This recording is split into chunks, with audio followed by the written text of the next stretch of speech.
പുരസ്കാര നേട്ടം ഉള്ളൊഴുക്കെന്ന സിനിമയ്ക്ക് വേണ്ടി തന്നെ കാത്തിരുന്ന സംവിധായകൻ ക്രിസ്റ്റോയ്ക്ക് സമർപ്പിക്കുന്നതായി മികച്ച നടിക്കുള്ള പുരസ്കാരം നേടിയ ഉർവശി.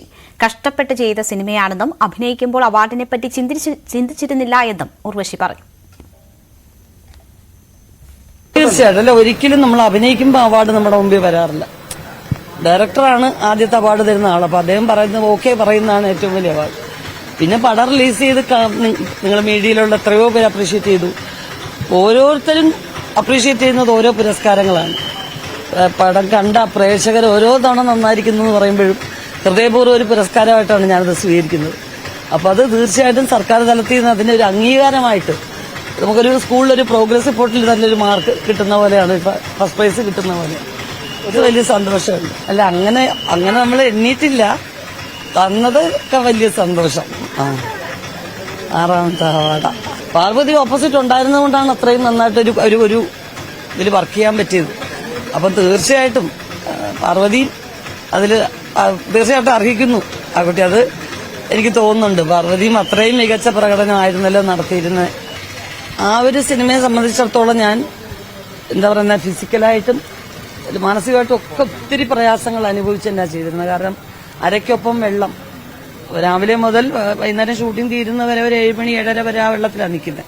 പിന്നെ വേണം റൂമിൽ പോകാൻ. അപ്പൊ എന്റെ കാലൊക്കെ കുറെ കറുത്തു പോയി. ഇപ്പോഴും പിന്നെ എന്താ പറയുക വെച്ചാൽ കരയത്തില്ല എന്ന് ഞാനാ പറഞ്ഞത് ആ ഡയറക്ടറോട്.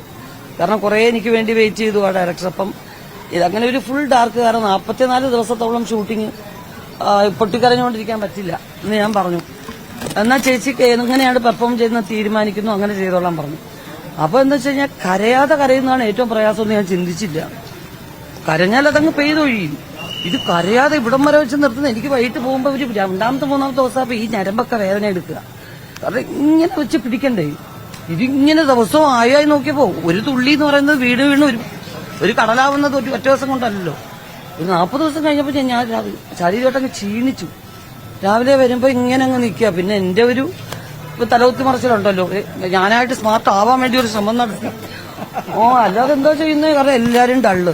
കൊച്ചൊരു വീട്, ഒരു മരണ വീട്, ഒരു ഡെഡ് ബോഡിയും വെച്ചിട്ടുണ്ട്. അപ്പൊ എല്ലാരും ഇങ്ങനെ അതുപോലെ തന്നെ നിൽക്കാൻ, മരണ വീട് പോലെ.